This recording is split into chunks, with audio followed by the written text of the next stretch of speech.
Hello there and welcome back to another BA Bricks review. Today I am of course reviewing for you today the Master Builder series Lego Star Wars Mos Eisley Cantina. This is set number 75290, will contain 3,187 pieces, a ton of minifigs, and will retail from approximately €349.99 or $349.99 depending on your region. This is a large, massive set. It's going to take a long time to get through, so without further ado, we're going to start off with the minifigures and let's get into this one.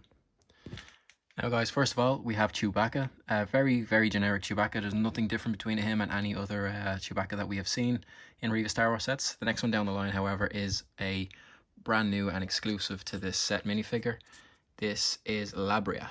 He is a Sonorian or something like that, I believe. Comes with a pretty cool cape, a brand new head mold specific to him. We might have seen this new head mold in some of the CMF series recently. Very nice minifigure. Next up, we have another exclusive to this set, and that is Cabe. He's a very cool minifigure. He's shorter, or has the smaller baby legs, as I like to call him, in the Star Wars series. Next up, we have a Cal Fiss or Cal Foss. He is very similar to Bosk from the Bounty Hunter Battle Pack a few years back. Same head mold, although his skin is a different colour. He's not sand green. He was more of a light tan colour. You'll have he has a sand green jacket, black pants, has back printing, no leg or arm printing, but really cool figure. It's nice to get another minifigure like Bosk that isn't actually Bosk. Next up we have Wuhar. He is the bartender in the Mos Eisley Cantina. He's appeared in one other set, I believe. I think it is is actually the Mos Eisley Cantina from 2014. I think he comes in. Next we have Doc Evazan and Pando Baba, the two outlaws. Apparently have killed many people in 13 systems, I believe. Wanted in 13 systems. Yeah, this is the guy who starts on Luke in the Mos Eisley Cantina and A New Hope, and eventually gets his arm chopped off by Obi-Wan for, sticking his nose in where it wasn't wanted, because we don't like him either. Again, Pando Baba, his sidekick, or I don't know if you'd want to be called a sidekick, but there he is. He's a really cool, brand new head mold. We've never seen that mold before. These are two exclusives to this set. We've never seen them before, so this makes these very valuable minifigures and makes the set even more cool. Moving on, we have a Sand Trooper, or a Sand Stormtrooper, with a black pauldron. So we would represent he would be a sergeant of some sort. He would be the one riding the dewback on the scene. I think after the remastered version of A New Hope, when you see them touching down searching for the two droids, you also see him on the new dewback. I think this is a similar dewback to the one we got recently. I can't remember the set that he was in, but it's similar. I think there's just a bit more detail in the mouth and the eyes area, the dimples on the back, and the brick-built saddle that the Stormtrooper will sit in. Next up, we have Greedo. He is the exact same Greedo that we see in the 2014 Mos Eisley Cantina. There's nothing different. There's no arm printing at all. He is a slightly different skin tone to his previous Greedos, but he's the same as the one in 2014. Has a little bit of leg printing there, very similar to Han Solo's leg printing, but on a blue background rather than the dark blue of Han Solo. And it has obviously a small blaster, same one that Han Solo would run around with as well. And next up, I believe, now if I bear with me a second, I think this is Mamo Nalan. Same species as that Jedi Master that fought alongside Obi-Wan and Mace Windu. I can't remember his name either. But again, he's another exclusive for this set. Brand new head mold for him as well, never seen before. Very nice minifigure. Lovely printing on his legs. You can see he has claw mark. He has little feet, paw prints printed on his legs. Very nice minifigure. No arm printing on this one either. Then we have a generic C-3PO. I've seen millions and thousands of those with a silver leg. There's plenty of those roaming around in the wild. Nothing different there. We have original Han Solo in his classic black bomber jacket and tan arms with his blue shorts there. Nothing new about Han Solo there and his blaster pistol. We have Obi-Wan Kenobi with a brand new helmet kind of mold, or hood mold that you'd see on the new Darth Sidious and some of the new Harry Potter Dementor sets and that kind of stuff. Comes with his lightsaber, is obviously his cape and that. Then we have Farm Boy Luke, very similar, very generic. We've seen him most recently in the, I think it's the Star Wars Advent Calendar. He was one of the days there as well. Then we have the one that I was most excited to get was Garindan, or the Imperial Spy. Brand new head mold for him. He uses the same print or same hood as Obi-Wan Kenobi's, but in black. This piece is just on a black minifigure head, and this his nose piece is just kind of a printed rubberized piece that you stick around the minifigure head to give him that look. Comes with a blaster pistol, grey kind of outlook, similar to an Imperial officer's kind of look. In the background there, we have a generic R2-D2. And then we also have another Sand Trooper, but with an orange pauldron instead of a black pauldron. And then there's 3 more minifigures, but I'll get into those as when we get into the set itself. So guys, that's all the minifigures. So let's get into the outer exterior buildings that we get. So you get a few exterior buildings with this set. You can detach them or keep them apart or build them together just to make it look a little bit more like Tatooine. This would be what is classified as a Jawa shop. It's very cool. You've got things on the outside. You've got an Imperial logo there. Got a lot of things on the inside there as well that you can see for sale. Just give you a 360 view of that. You've also got a pretty cool feature with the door, which is pretty much the same throughout this set. Any door can be used like this. If you pull it up far enough, it'll lock into place. And you can kind of get a view in there of what's going on, kind of. Maybe a bit messy in there. Jawas aren't really known for their cleanliness. So there you go. The other building you get, again, is part of the shop as well. It's just separated. You can see a brick separator in there. That's where I keep it safe. You can see kind of an engine piece there, probably from a land speeder they've torn apart. Very cool little build. These are the side builds. It's one of the last builds you actually build for this set. There's a few more exterior things. We're going to get into the land speeders now. So you get 2 built land speeders as well with this set. This is the Ubrikian 9000. This would be Cal Fiss's land speeder apparently. We see it in one of the remastered versions of A New Hope. I don't think you see it in the original at all. If you do, it's very far in the background. You wouldn't really notice it. It's very cool.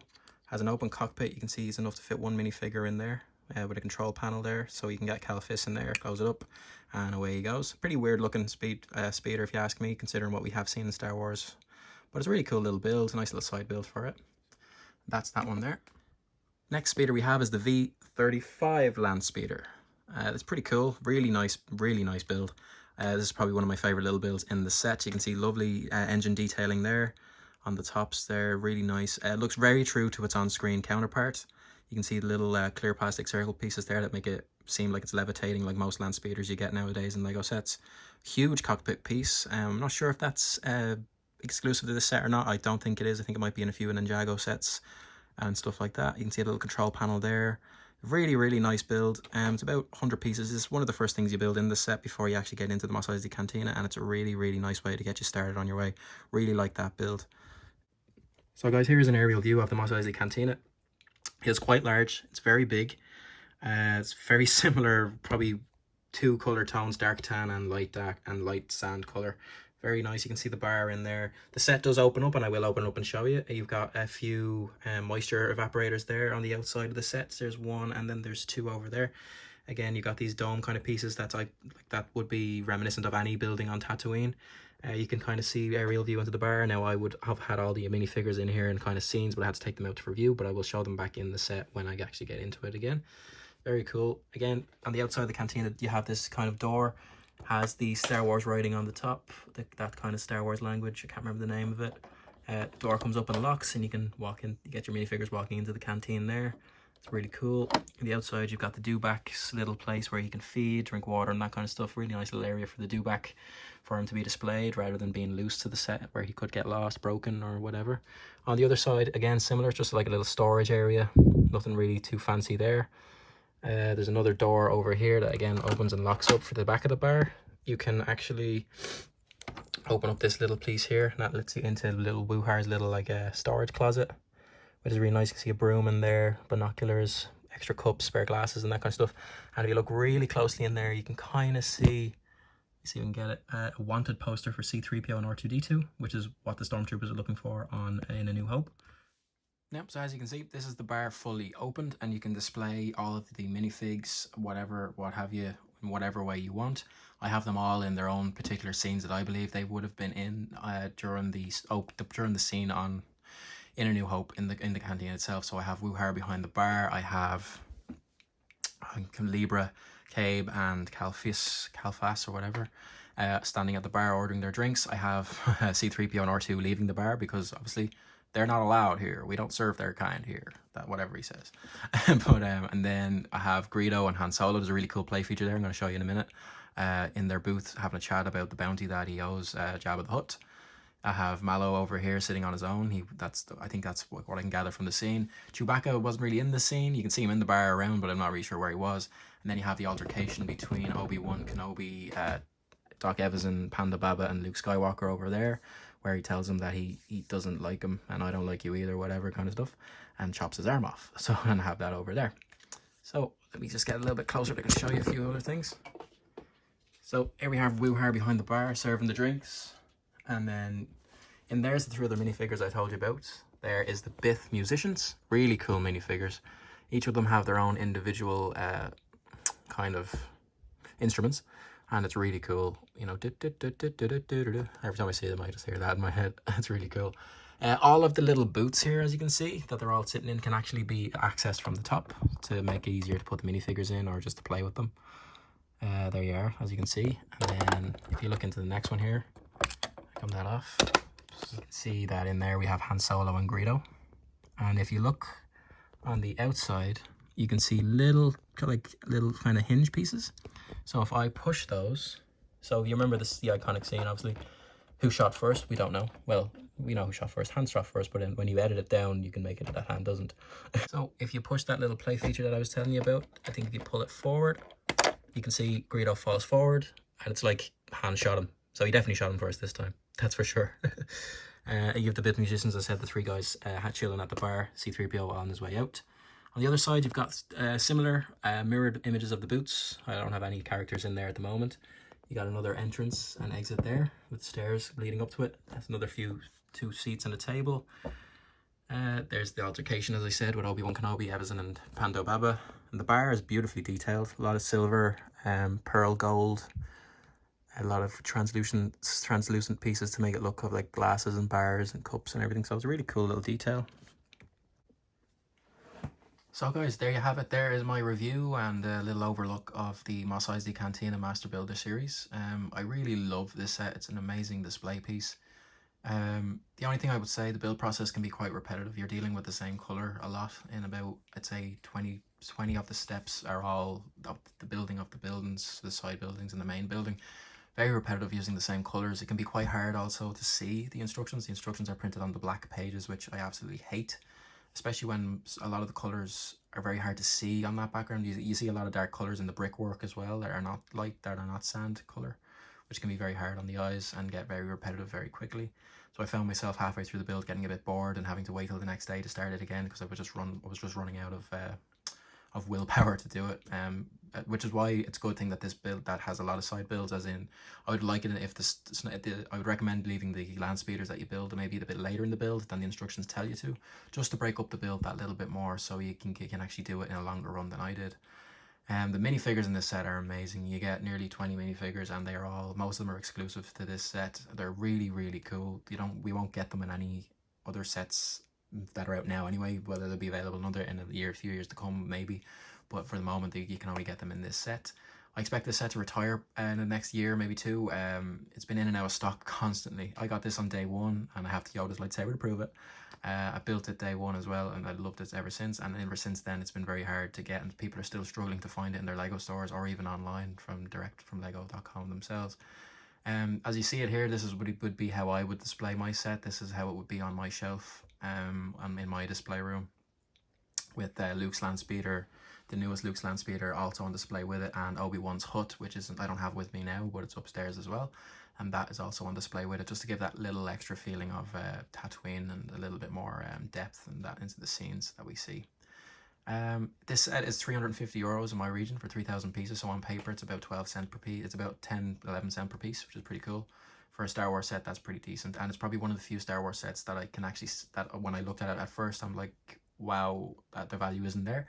But as you build it and you see the sheer size of it and how many minifigures you're getting, exclusive minifigures that I can't get anywhere else, the side builds, the land speeders, the buildings, and then the dewback and everything else. And once you add all that into it, and the display and playability of the set, because even though it doesn't have that many play features, the playability of just being able to open the set and probably recreate some of the iconic scenes from A New Hope and any scenes in the Mos Eisley Cantina is really cool. Makes it worth the money, I think. For a Star Wars fan, and definitely for a Lego Star Wars fan, this set is a must-have and a must get it now. If you can get it, of course, because as I said, it's still in and out of stock constantly on Lego.com and in Lego stores, from what I've heard. It is an amazing. I cannot get across the point of how amazing this set is. I can't. No video or review can do it justice. It's just something you have to pick up, build, and play with and display yourself just to see it on your shelf. It's amazing. It's one of my favorite sets they've released within the past 5 years. It is probably my favorite set that they've released in the past 5 years, aside with the Imperial Star Destroyer.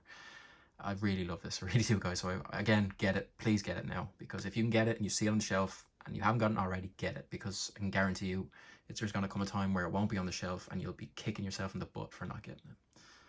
Anyway, guys, that has been my review of the Mos Eisley Cantina Lego set number 75209. Really love it. Go ahead and get it now. If you enjoyed this video, please click that like button down below. Comment down below as well. Let me know what you think. If you have this set already, or if you don't have it, if you're looking to get it, let me know also. If you enjoy the videos like this, please click on any one of the videos you'll see on screen shortly.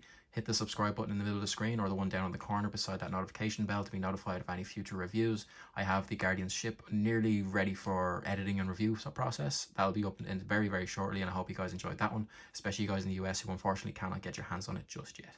Guys, I have been BA Bricks. You have been awesome. I will catch you again in the next review. Goodbye. Ooh, whoops, at the end of the video I forgot to show you one minifigure. It's the Jawa I was talking about with the Jawa shop. There he is. Very similar to any other generic Jawa we've seen with his blaster. Yeah, so that's it.